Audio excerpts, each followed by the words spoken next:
That was President Obama speaking to a group of members of Congress who were there on a pre-scheduled event scheduled long before this capture of Osama and killing of Osama bin Laden, talking to them about what had happened over the weekend. Now, President George W. Bush famously vowed to find Osama bin Laden and bring him to justice, quote, dead or alive. But nearly 6 months later, 6 months after saying he wanted him dead or alive, President Bush said this. I don't know where he is, nor do I just don't spend that much time on him. I wouldn't necessarily say he's at the center of any command structure. I truly am not that concerned about him. I truly am not that concerned about him.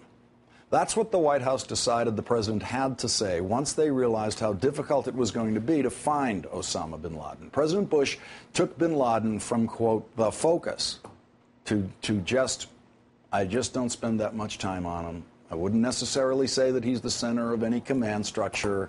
I truly am not that concerned about him.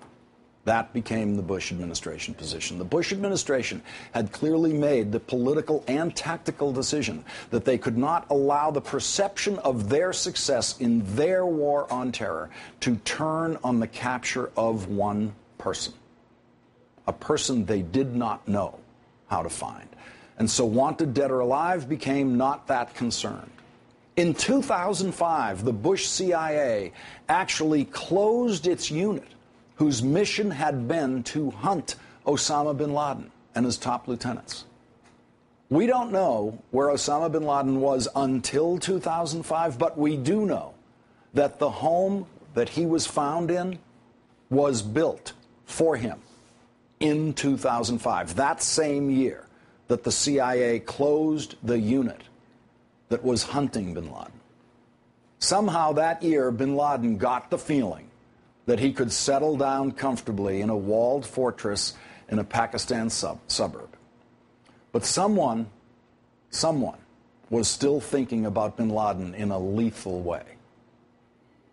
If we have Osama bin Laden in our sights and the Pakistani government is unable or unwilling to take them out, then I think that we have to act, and we will take them out. We will kill bin Laden.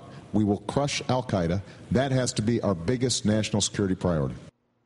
That was candidate Barack Obama running for president, saying, unlike President Bush, who had announced, as you've seen, that he was not that concerned about bin Laden, President Obama would make his biggest national security priority getting Osama bin Laden.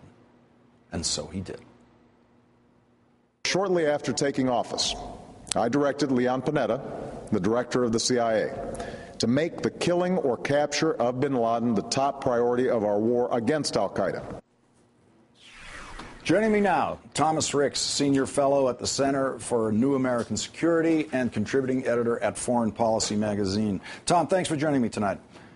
You're welcome. Tom, what about the leadership difference between these two administrations? President Bush had his basically almost all of his 2 terms to get this done. President Obama made it a top priority, told Leon Panetta this is the top priority. They got it done. It feels like there was a big difference in emphasis. I think the big difference is more rhetorical. You're seeing Obama, I think, at his best with that rhetorical coolness, whereas Bush with bin Laden wavered all over the place, sometimes talking like an Old West gunfighter, sometimes talking like a guy in a bar saying, it just don't matter that much to me anymore. Whereas Obama, through the campaign and in his presidency, has maintained this rhetorical coolness that I think goes to the center of his character and his approach. I think the other big difference is the people around him, especially who's running the Pentagon. When you had Donald Rumsfeld at the Pentagon, there was a kind of freneticness to him. He was sending this blizzard of snowflakes, these memos to people. He often didn't treat his subordinates like they were well-trained professionals.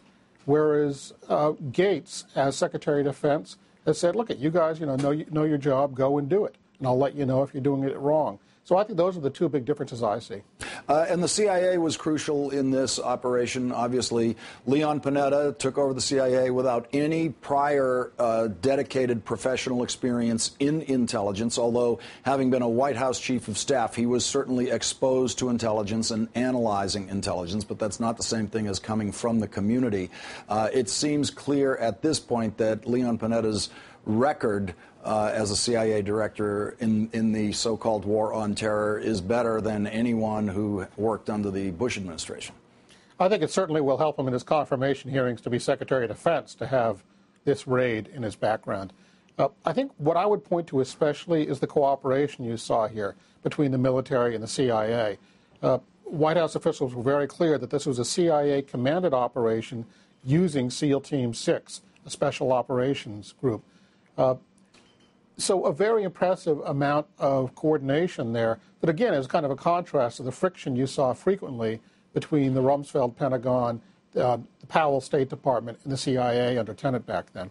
And when you read the literature, the books of it, you look at your work and Bob Woodward's work, there seems to be a very personal quality to that tension. It doesn't seem to be just institutional and traditional. It does seem to be Rumsfeld personality-based and others.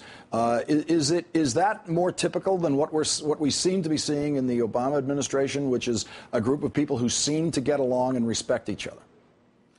I think so. I mean, you always have those institutional frictions, but I think they got very personal in the Bush administration. I think generally there's much more a kind of calmness about this group that I think, again, reflects the coolness at the center of the administration and kind of President Obama's reflective, rather detached approach to events. Thomas Ricks with Foreign Policy Magazine. Thank you very much for joining us tonight, Tom. You're welcome.